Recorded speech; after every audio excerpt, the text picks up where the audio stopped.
Hazreti Hızır aleyhisselam, Allah'ın lütfuna mazhar olmuş, özel bir ilimle donatılmış ve hikmetiyle tanınan salih bir kuldur. O, yalnızca akılla kavranamayacak, ancak Allah'ın öğrettikleriyle anlaşılabilecek bir ilme sahiptir.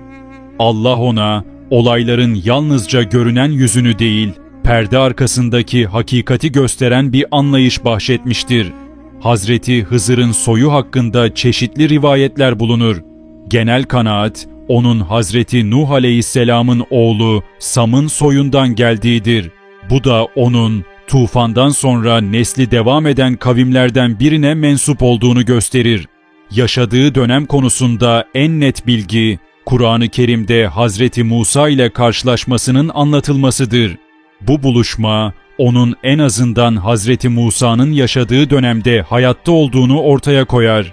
Hazreti Hızır'ın ismi halk arasında ölümsüz olarak anılsa da bu konuda kesin bir bilgi bulunmamaktadır. Hazreti Hızır'ın bu isimle anılmasının sebebi Allah'ın ona verdiği bereket ve mucizedir. Rivayetlere göre onun dokunduğu, üzerinde durduğu veya geçtiği yerler anında canlanır, kurumuş toprak yeşerir ve bereketlenirdi. Bu yüzden Arapçada yeşil anlamına gelen Hızır ismiyle anılmıştır. Ancak onu asıl Hızır yapan yalnızca fiziksel bir bereket değil, aynı zamanda Allah'ın ona ihsan ettiği manevi ilim ve hikmettir. O, Rabbine olan teslimiyeti, derin tefekkürü ve sabrıyla Allah'ın seçkin kullarından biri olmuştur. Bu sebeple yaşadığı dönemde insanlar arasında farklı bir yere sahip olmuş ve bilgeliğiyle tanınmıştır. Hazreti Musa aleyhisselam, Allah'ın kendisine vahyettiği ilimle İsrailoğullarına gönderilmiş büyük bir peygamberdi. Ancak bir gün kendisinin yeryüzündeki en bilge kişi olduğunu düşündüğü bir anda Allah ona kendisinden daha derin bir ilme sahip bir kul bulunduğunu bildirdi. Hazreti Musa bu kulun kim olduğunu merak ettiğinde Allah ona kullarımızdan bir kul ifadesiyle Hazreti Hızır'ı işaret etti. Bu haber Hazreti Musa'nın gönlünde büyük bir arzu uyandırdı. Allah'ın özel bir ilim verdiği bu zatla buluşmak ve ondan ilim öğrenmek istiyordu. Bunun üzerine Rabbinden izin alarak yol hazırlıklarına başladı. Hazreti Musa, genç yardımcısı Yuşa bin Nun ile birlikte yola çıktı. Allah ona bu bilge kulun iki denizin birleştiği yerde bulunacağını bildirmişti. Ancak bu yerin tam olarak neresi olduğu bilinmiyordu. Yolculuk sırasında beraberlerinde yiyecek olarak taşıdıkları bir balık vardı. Uzun bir yolculuğun ardından yorulup bir kayanın yanında dinlendiklerinde Allah'ın izniyle balık canlandı ve suya atladı. Ancak Hazreti Musa ve Yuşa bunu fark etmeyip yollarına devam ettiler. Bir süre sonra Hazreti Musa Yuşa'dan yemek getirmesini istedi. Yuşa o sırada balığın denize atladığını hatırladı ve bunu Hazreti Musa'ya söyledi.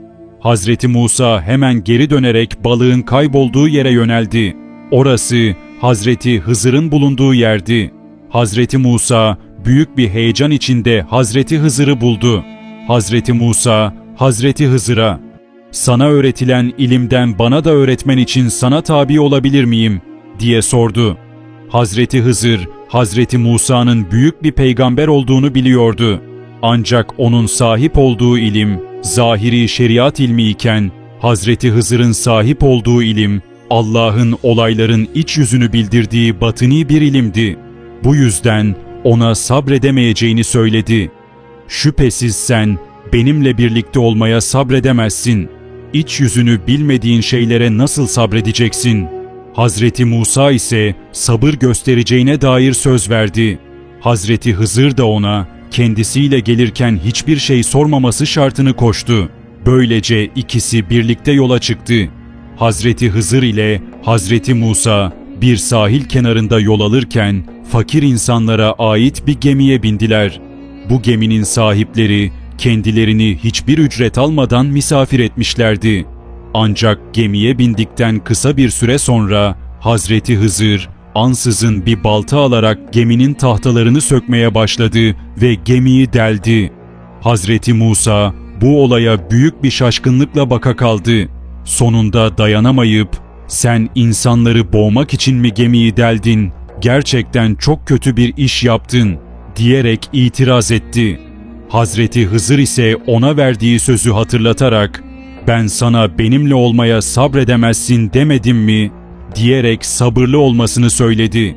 Hazreti Musa hatasını anladı ve bir daha soru sormayacağına dair söz verdi. Yolculuklarına devam ederken bir köyde sokakta oynayan bir çocuk gördüler. Çocuk masum ve günahsız bir haldeydi. Ancak Hazreti Hızır ansızın çocuğa yaklaşıp onu öldürdü. Hazreti Musa bu durumu gördüğünde büyük bir öfkeyle, "Tertemiz bir cana kimseye zarar vermediği halde mi kıydın? Gerçekten çok kötü bir iş yaptın," dedi. Hazreti Hızır ise tekrar ona sabrını hatırlattı. "Sana söylemedim mi? Benimle olmaya sabredemezsin." Hazreti Musa bu olay karşısında da derin bir mahcubiyet duydu ve bir daha soru sormayacağına dair kesin bir söz verdi. Ancak yolculukları henüz bitmemişti ve önlerinde son bir büyük olay daha vardı. Hazreti Hızır ile Hazreti Musa yolculuklarının sonunda bir köye vardılar. Bu köyde kimse onlara ilgi göstermedi, aç olmalarına rağmen kimse onlara yiyecek vermedi. Ancak köyde yıkılmak üzere olan eski bir duvar vardı. Hazreti Hızır hiçbir karşılık beklemeden bu duvarı düzeltmeye başladı. Hazreti Musa bu durumu anlamakta güçlük çekti. İnsanlar onlara hiçbir iyilik yapmamışken Hazreti Hızır neden hiçbir karşılık almadan böyle bir iş yapıyordu? Bu yüzden dayanamayıp, "İsteseydin bunun için bir ücret alabilirdin," diyerek sitem etti. Bu üçüncü olay Hazreti Musa'nın sabır sınavının son noktasıydı. Hazreti Hızır artık ona yollarının ayrılacağını söyledi ve yaptığı üç işin hikmetini açıklamaya başladı. Hazreti Hızır, Hazreti Musa'ya yaptığı işlerin ardında yatan ilahi sırları tek tek açıkladı. O fakir insanlara ait geminin ileride zalim bir kral tarafından zorla alınacağını biliyordu. Eğer gemi sağlam olsaydı, kral gemiye el koyacak ve fakir sahipleri mağdur olacaktı. Ancak gemi hafif hasarlı olduğu için kral onu almaktan vazgeçecekti. Böylece geminin sahipleri mallarını kaybetmeyeceklerdi. Öldürülen çocuk ileride büyüdüğünde anne ve babasına isyan edecek, onları küfre sürükleyecekti. Allah bu salih anne babayı korumak için çocuğun canını aldı ve yerine daha hayırlısını ihsan etti. Bu ölüm anne babanın imanını koruması için ilahi bir rahmetti. O duvarın altında yetim iki çocuğa ait bir hazine saklıydı.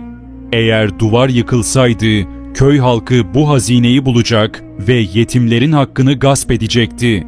Allah o çocuklar büyüyene kadar hazinenin korunmasını murat etmişti.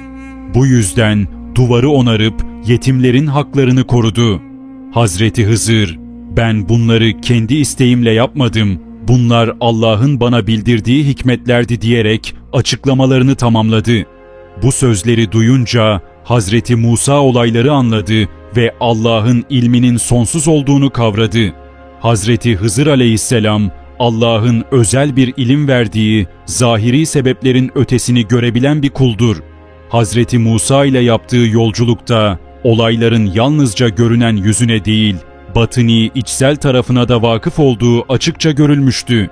Bu yüzden onun ilmi, halk arasında ledün ilmi, yani Allah katından verilen gizli ilim olarak anılmıştır.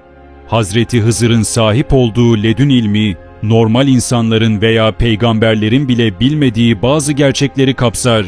Allah, onun kalbine ilahi bir nur ile bilgiyi yerleştirmiştir. Bu yüzden olaylara farklı bir bakış açısıyla yaklaşır ve insanların görünenden ibaret sandığı hadiselerin ardındaki hikmetleri görerek hareket eder.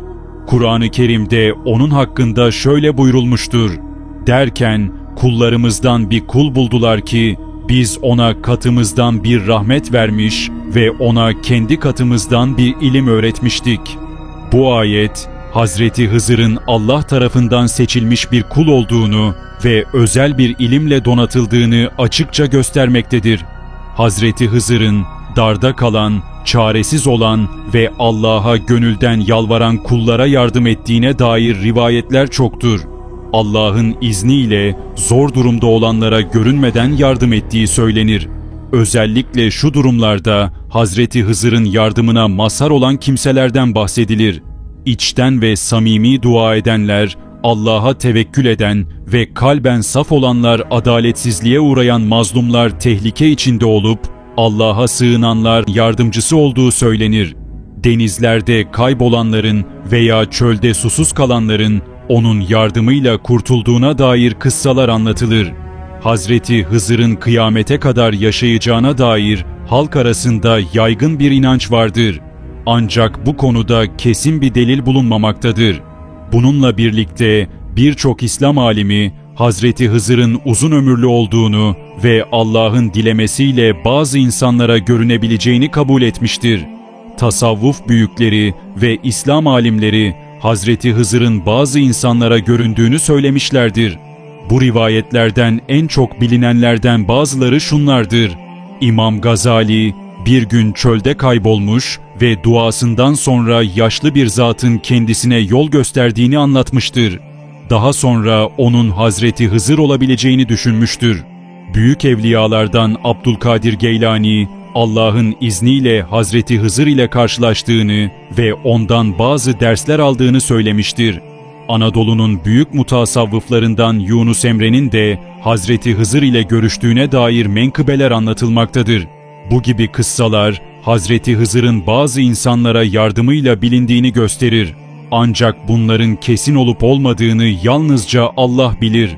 Hazreti Hızır'ın Allah'ın dilemesiyle bazı insanlara görünebileceği ve onların hayatına dokunabileceği düşünülmüştür. Ancak onu tanımak sıradan bir insan için kolay değildir. İslam alimleri Hazreti Hızır'ın bazı özelliklere sahip olduğunu söylemişlerdir. Aniden ortaya çıkması ve kaybolması, yaşlı ama dinç bir görünüme sahip olması, zahiren bir yolcu veya garip biri gibi görünmesi, zor durumda olanlara yardım etmesi ve hikmetli sözler söylemesi, genellikle yeşil giysiler içinde olduğunun rivayet edilmesi. Ancak Hazreti Hızır'ı tanımak yalnızca bu işaretlere bağlı değildir.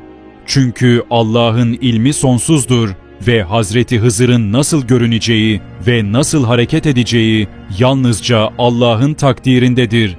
Bazen karşılaştığımız biri, söylediği bir söz veya hiç beklemediğimiz anda gelen bir yardım bize Hazreti Hızır'ı hatırlatabilir. Belki de bir an için farkında bile olmadan bir mucizenin içinden geçmişsinizdir.